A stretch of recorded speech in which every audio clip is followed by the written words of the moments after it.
Academy of Art University's Urban Nights Update is next. Coming up, get ready Northern California for another round of planned power outages. And what about those new AirPod Pros? And are they worth it or not? We'll have the story. Those crazy Bay Area housing prices and the impact they'll have on millennials. Plus, you heard of K-pop, but do you have any idea what other Korean imports have become a part of American culture? We'll have all that coming up on your Urban Nights Update next.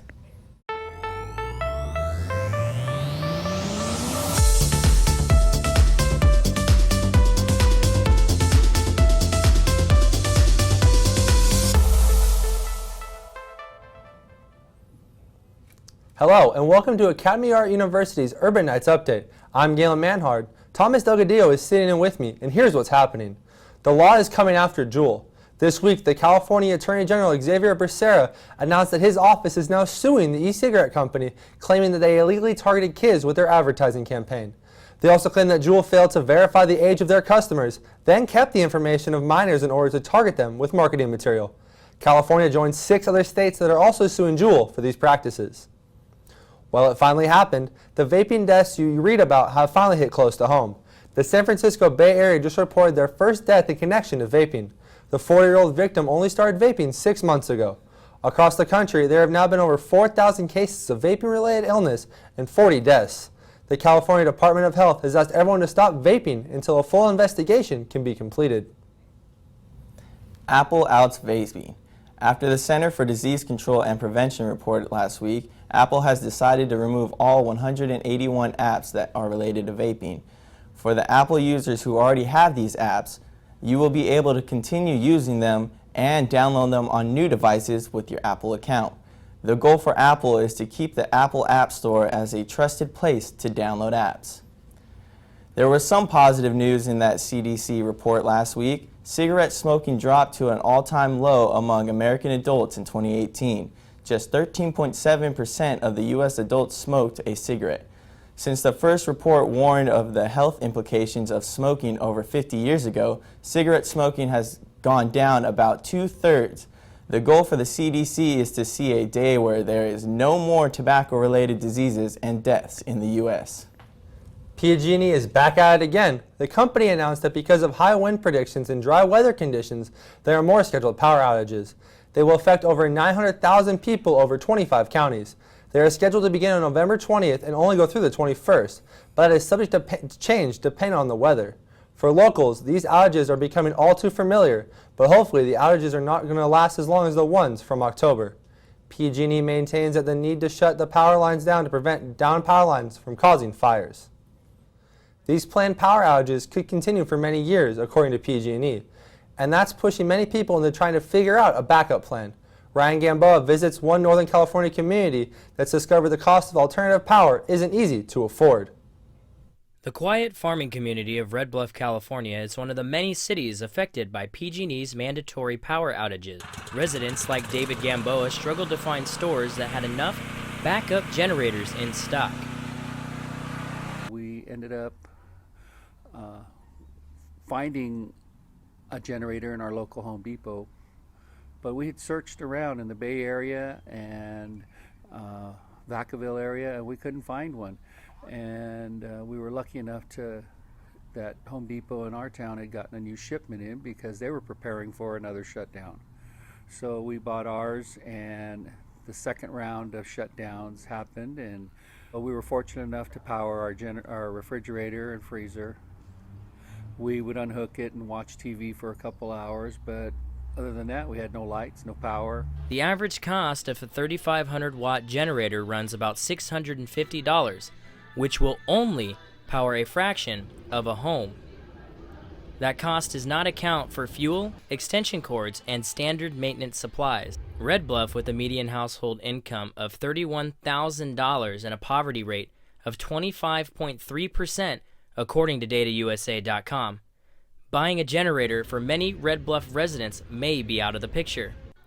Pete Saramonto shares his thoughts after buying a generator. The money and funding that I spent on a generator, I could have utilized the efforts of that money and funding elsewhere. We've got a high school kid and a kid in college. Could have done other stuff with the money. Many residents like Pete have been forced to find ways to continue life when the lights go out. Now, I went to Reading and spoke to some sales associates at Sportsman's Warehouse, and they told me that many families have traveled all the way from Humboldt County just for a coffee percolator. Another associate told me that one of his big struggles while working at Sportsman's during the power outages was having to tell a mother and her 2 children that an ice chest will not save her food when she can't afford to buy a generator to feed her children. Sportsman's Warehouse, Lowe's, Dick's Sporting Goods, and Home Depot were wiped clean of camping supplies, but are now restocked in most items for the next planned outage. Red Bluff residents have been forced to surrounding towns in search of supplies. Changing times for a small community, hardship is going to come in more ways than one. In Red Bluff, California, I'm Ryan Gamboa for Urban Nights Update. Depending on what type of generator you're shopping for in terms of wattage and number of hours, they can cost you anywhere from about $3,000 on up. Christmas is right around the corner, but is it too early to put up Christmas decorations? The Simmons, a Texas family, decided to decorate their house with their Christmas spirit on November 1st. But 3 days later, they got a letter from Diamond Association Management and Consulting demanding immediate takedown and to wait until we get closer to the holiday. The Simmons family was shocked, but they will wait until December to put up their inflatable snowman and continue their holiday spirits. With the stressful holiday season approaching, the airports are going to be filled with anxiety. But luckily in San Francisco, we have the world's first airport therapy pig hog, Lilu. To make air travel a little less difficult, psychologists believe humans' interaction with pets lower the distraction and stress. If going to the airport, make sure to leave some extra time to say hello to Lilu. It's the holiday season, and you know what that means? It means that the San Francisco Marin Food Bank just started their busiest time of the year. This is the perfect time to donate food or money to help make sure that every family is able to have meals through the holidays. Foster Farms is helping out by donating 800 turkeys, but that does not come close to the projected 2,000 the food bank says it will need to be able to give to local food pantries. On Thanksgiving, Chick-fil-A will be closed. The company announced that they would be taking the day off to reflect on what they're thankful for: family, friends, team members, guests, and our second favorite bird. While they might be closed on Thanksgiving, it looks like they have no plans to shut their doors on Black Friday. Given the franchise's history of closing its doors on Sunday, the Thanksgiving closure comes as no surprise. With Thanksgiving around the corner, REI Co-op's The Outdoors retail store is encouraging people to opt outside this year for Black Friday. REI hopes to see its customers and employees help cleaning up their communities outdoors with family and friends instead of in the store shopping. CEO of REI calls it an opt to act in a letter he wrote on REI's website. One of the most purchased items on Cyber Monday is electronics. Apple is adding a new addition to the family this past month, AirPods Pro. We have Brooklyn Morera, who gets differentiating opinions on potential buyers. McKenna DuBose purchased AirPods a year ago thinking it is the new hot deal. She uses them daily for music, phone calls, YouTube, and etc. With Apple always upgrading, they added a new addition to the family, AirPods Pro. Now the question remains, will McKenna buy them? I'm sure that they work potentially better than the original AirPods they put out, but considering that their audience that they're gearing it towards is people our age in college, like millennials and things like that, and they're putting it out for more than double the amount of money is laughable to me. I think what Apple does really well is create problems and sell a solution. You know what I mean? They take the AirPods, for example, like they're nifty and they work, but people complain about it not fitting in their ears, and Apple has had the same headphone design for many, many years, and they come out with this new style and slap like $100 on the price and call it a big innovation when I'm sure they've had it in their back pocket for a long time now. On October 30th, Apple reveals the new and improved AirPods Pro. They are available for $249 on Apple.com and in the Apple Store. Between AirPods and AirPods Pro, the price difference is from about $100. Now, what makes AirPods Pro better? Their active noise cancellation to all background sounds includes earbuds, which comes in 3 different sizes of soft and flexible silicone ear tips. They're supposed to fit comfortable and be superior sealed to all immersive sounds. Apple even made it sweat and water resistant, perfect for active lifestyles. I'm here at Apple in San Francisco to hear people's opinions about the new AirPods Pro. Personally, I kind of feel like they're a waste of money just because they do the same things as the original AirPods. Them being $100 more is a little dumb in my opinion. And I like the design of the first ones. And again, I think it's dumb that I have to pay $100 more for something that does the same thing. Apple classifies a big difference between AirPods and AirPods Pro. But is it worth the extra $100? With Apple always upgrading, we have to wait and see what is in store for the Apple family. I'm Brooke Murrah for your Urban Nights Update. Convenience stores just got more convenient. 7-Eleven has launched a new delivery service through Amazon Echo and Google Home. The app, 7 Voice, allows users to order their favorite snacks and drinks with just their voice and have them arrive in 30 minutes or less. The app will automatically identify your location and place your order at the nearest participating store.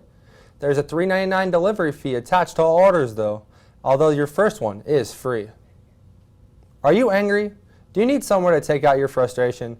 For the 10th anniversary of Angry Birds, the app developer is creating a venting machine and placing it in Times Square. The machine is exactly what it sounds like, a vending machine that you can punch, kick, shout at in public. This is all part of the Bringing the Anger campaign, which is promoting the new Angry Birds themed Rage Ride electric scooter. Once you are done with the vending machine, you will receive a small prize that will hopefully help you relax a little bit more. A ranking analysis done by real estate website Property Shark reveals the entire nation's 125 most expensive zip codes to live in. To no surprise, California leads every state with 91 different zip codes being listed, and 55 of them coming from right here in the Bay Area. Real estate director Richard Green believes that this is because the people in the Bay Area make large amount of income. However, there is still not enough available housing. For Bay Area millennials, the dream of becoming a homeowner is shrinking smaller and smaller. In a new report from Apartment List, over 18% of millennials between the ages of 23 and 38 feel like they will be renting for the rest of their lives. With Bay Area home prices soaring into millions, only about 20% of these millennials are expected to be able to afford a 10% down payment on a home within the next 5 years. These numbers are alarming for those who are looking to become homeowners in the near future. For some people, spending a month visiting and living in San Francisco is the way to go. Urban Nights reporter Minjin Kim discovered it's becoming a trend among young adults from other countries. Jion Oh is enjoying a month-long trip here in America. In Asia, where Jion came from, month-long trip is a huge trend. She was an office worker who only waited for the weekend, but here in America, she enjoys her life completely. I came here for a vacation for a month. The reason is because I was just sick of my life. You know, I used to work from 9 to 5, you know, those typical workers. I was just too tired of those same routine every day. I needed a break. So that's why I'm here in America. I love it so far. She took a long vacation last October, and she's now enjoying a long stay trip here in San Francisco. I'm here at the apartment where Jiwon rent for a month. The interesting fact is, those travelers who prefer to live here rather than travel prefer short-term rentals than staying expensive hotels. Her studio is small, but enough for her to enjoy her life. I rented this apartment and I decided to stay in an apartment rather than in a hotel. The reason is because when you stay in a hotel, it sounds like you're just a traveler who's gonna visit tourist attractions and just be a typical traveler. But I did not want to do that. I wanted to experience those American culture and just want to be a part of them. As the rising demand of short-term rentals, the shape of vacation rental industry is also changing. According to Euromonitor International, the demand of short-term rental has been increasing since 2012. Compared to 2012, demand has almost doubled in 2017. And this trend is expected to continue. At San Francisco, Minjin Kim for Urban Nights Update. The travel trend is changing. Young travelers want to experience and be part of the country's culture. Now it's time to check in with Milo Simpson-Bent in our sports segment this week. Hello, and welcome to the Academy of Art University's Sports Update. It has been a busy month for AAU sports, and I'm here to break down some of this past week's competition for you. The men's basketball season has just begun. Over the weekend, Urban Knights took on Cal State San Marcos and Cal State Monterey Bay in the Otter Invitational. Despite losing their games by close scores, the team is set to have an exciting season. Here is Dante, Victor, and Joshua with what to expect. Especially as a returner, I just think that we could have a great year. It's a lot of new talent on this team. I've seen a lot of positive things so far in our first 3 scrimmages. I'm really excited to see how far we can go and what we can accomplish. Yeah, I'm really excited. It's been like almost 8 months since the last conference game, and we just decided to compete and get wins. I love it. I like the city a lot. I enjoy Waterman, DJ, and Trim as coaches a lot. They really push us hard, so we may be sore a lot, but it's gonna pay off. So, I mean, I know you gotta put your nose on the grindstone just to get better. We really got a lot of people that really just have to grind for everything. So yeah. I think you'll be able to see that when you see us play. The women's basketball season is also just beginning. They began the season with a 2-0 record, beating Western Oregon and Concordia colleges. Head coach Crystal Evans tells us what is in store for the season ahead. I'm just excited to see them be their best selves. We recruit people. We recruit good people. People first, athletes second, and we really mean that. And so to know each student athlete on my team, they're my family. So to know my sister, my younger sister, my younger cousin, or I'll crack jokes and say, that one's my distant cousin today. To know what they're going through on a day-to-day basis and where they've come from, and to embrace that and value it, and then see it all manifest on the court. For us, we're giving this God-given talent. This is our way to say thank you and pay it back. We pay it forward. We put it all out on the floor. We represent our university, our parents, and then our family here as a team. And to see them be able to do that, it excites me. Now, earlier this month, graduate student Hasna Karor set a personal new record at the 2019 Division II West Regional Cross Country Championship. Karor completed her personal record for a 6K, 43 seconds faster than her previous time. Looking back on her achievement, this is what she had to say. Yeah, mentally I was going there to reach the top 5. So when I started the race, I just went the first group, and I tried so hard to stay with them. I was very careful. I didn't want to do like last year, because last year I started very, very fast and I couldn't finish the race. It was really awful. But this year I learned from last year, so I said I just have to be very patient and careful and just follow the group and see how it's gonna be.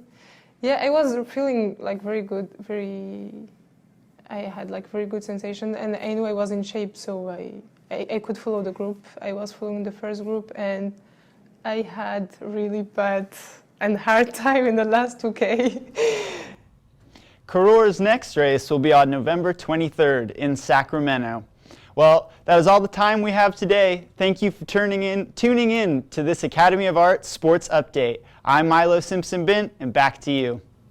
Thank you, Milo. Speaking of sports, I sat down with one of my teammates to discuss severe injuries and transitions from a small town. Thank you. I'm here with Ryan Gamboa, baseball player here at Academy of Art, and one of my teammates. So Ryan, you had a major injury last year that caused you to end up having a medical redshirt. Kind of walk me through what that did to you mentally, having that injury. Yeah, it was sort of a fluke thing. I think I had only played 8 games, and like you said, I'm a catcher, and we had a really tough game against Holy Names, and we were kind of getting blown out a little bit, and our coach did a full lineup swap. I wasn't playing that game, and I think it was like my second batter in. There was a high pitch, and a foul ball came and just hit me, and it broke my index metacarpal. And I had it like broke, kind of like shattered it basically, and they put 3 pins in, and like It was pretty traumatizing, I'm not gonna lie, because I just transferred from a junior college, and I was like, okay, I'm ready to go and play at the next level, Division II baseball. Like, this is great, I'm excited. And then it almost felt like the world kind of crashed down on me all at once, because I've already had baseball taken from me once. I tore my ACL my senior year of high school, and I had to redshirt my first year at junior college. So it was like, I really felt like I can't seem to catch a break, and I kind of felt sorry for myself, and it took me about a couple weeks to really like get myself out of that rut. So did it ever feel like you wanted to just quit baseball, just hang it up? I think what it did is, like, when it first happened, I was like, you know what? Oh, this is terrible. Like, I'm over it. I'm like, why am I even here? But once like I started to realize that like I was not able to play, and I was like, you know what? I gotta be a good teammate. I gotta help these guys win. I really missed it, and I was really hungry, and I got to travel with the team, and that made it a lot better because I felt like I was still a part of the team, and that really helped me, honestly. I was hungry. I was ready to get back on the field, and as soon as I was cleared, literally 3 months on the dot, I went to summer ball up in Oregon, and I was playing, right after. So it was great. Like, it made me love baseball again. That's awesome, and for me especially, having you out there was really impactful for us, and I think it really helped us a lot as a team, chemistry-wise. So speaking of the mental side, like, you come from a very small town in Red Bluff, California, and coming to San Francisco, what's that transition like? Well, I mean, if I can kind of compare that to my injury a little bit, I mean, like I said, I felt like the world was crashing down on me. I'm in an unfamiliar place. I mean, I've been to San Francisco, traveled around a little bit here, and so it's like I'm out of my comfort zone already, and I almost felt like I was trapped in this concrete jungle, to where like it was really easy for me to feel sorry for myself, and that's what I really tried to do for myself, pull myself out of that, and it was good teammates. I had a great team last year. I loved my team. I love my team this year, and that's why I think I'm as successful as I have been. So. All right, so what was your favorite memory, really quick? Favorite memory, I think it was all the walk-ups we had last year. We had probably like 5 or 6. It was fantastic. Great time. All right, perfect, Ryan. Thank you so much for your time. Appreciate it. That's all the time we have. Back to you. 86 million. That's how many Americans have watched Sesame Street since its debut 50 years ago. In the beginning, the goal of the show was to make kids smarter, stronger, and kinder, and it still stands that way today. Sesame Street adopted playful learning as a method to teach kids lifelong skills. By forming relationships with the characters, kids are more willing to listen and learn from them. It's crazy to think it's already been 50 years since those colorful characters came into our lives. Keeping with entertainment, we have our very own Justin Summers with the newest movie updates. Hi, and welcome to your weekly Urban Night Entertainment Update. There are plenty of upcoming movies making their way to the theaters in the next few weeks, so let's get right into it. With Thanksgiving coming up, everyone's preparing to spend some quality time with family. However, this family celebration was a little bit different when a family member is killed shortly after his birthday, leaving everyone as a suspect. The new murder mystery Knives Out is set to hit theaters November 27th. Thank you all for getting together like this. It isn't legally necessary, but I thought because you're all in town and some of you are leaving soon. Excuse me. I'm sorry. Ladies and gentlemen, I would like to gently request that you all stay in town until the investigation is completed. Yeah, well, he's gently requesting, but I'm gonna have to make that an order. No one move until we figure this all out. What? Can we ask why? Has something changed? No. No, it hasn't changed, or no, we can't ask? Mr. Stevens, you may continue. This isn't the only movie coming out this month that has murder. The star of Get Out, Daniel Kaluuya, is now the main character of the new film Queen and Slim that premieres on November 27th. The movie is about a couple whose night takes a turn for the worst when a routine traffic stop escalates and results in a cop being murdered in self-defense. Let's take a look. Where are you going? I'm gonna find somebody with a phone so I can call my family. If you do that, then they'll know where we are. Great. What if they kill us? Don't say that! There's no guarantee they won't. You're a black man that killed a cop and then took his gun. I'm not a criminal. You are now.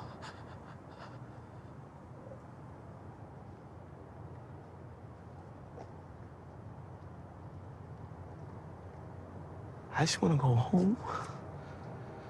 And I want to see my family. If you turn yourself in, you will never see them again.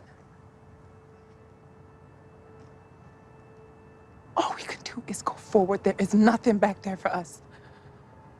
Please. Let's just keep going. Queen and Slim aren't the only ones with unbreakable bonds. Disney comes back again with another classic movie. Frozen 2 is hitting the theaters on November 22nd, and Elsa and Anna are still closer than ever. Kristoff, can I borrow your wagon? And Sven? I'm not very comfortable with the idea of that. You are not going alone. Anna? No, I have my powers to protect me. You don't. Excuse me, I climbed the North Mountain, survived a frozen heart, and saved you from my ex-boyfriend, and I did it all without powers. So, you know, I'm coming. Me too. I'll drive. I'll bring the snacks! I will look after your people. Please make sure they stay out of the kingdom until we return. Of course. Let's let them know. Anna, I am worried for her. We have always feared Elsa's powers were too much for this world. Now, we must pray. That's it for your Urban Night Entertainment Update. I'm Justin Summers. Back to you. Thanks, Justin. When you think of Korean culture, people automatically think of K-pop bands or food.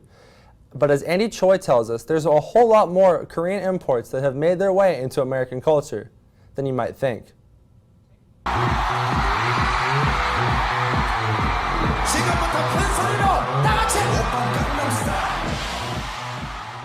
The Korean music industry had skyrocketed in popularity in the past couple of years with the noticeable artists like Psy and BTS. Mike Sharek gives us his insight on the Korean culture. Oh, K-pop. K-pop, why so? Because it's so catchy and everybody listens to it now and they tour here in LA. I just hear it, you know, when you go to the stores or, you know, my girlfriend will listen to it or my friends. It's probably a lot of K-pop and just how fast it's spread and getting everyone really interested in it and like the phones and the technology. Sort of everyone gets caught in it and starts to enjoy it. As the Korean culture is being popularized throughout the world, we take a deeper look into it. Korean snacks, along with its famous alcohols, especially soju, has been enjoyed by many around the world.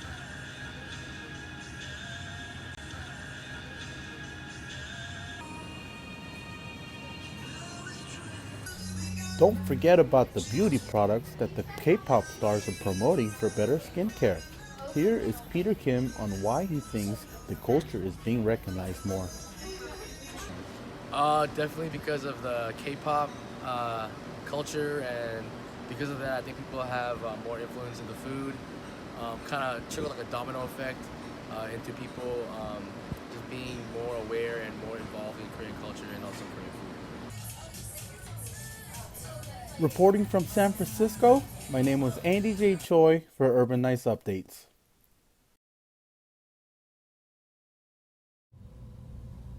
That wraps up this edition of Academy of Art University's Urban Nights Update. I'm Galen Manhard. And I'm Thomas Delgadillo. For everyone here, thanks for joining us. See you back next time.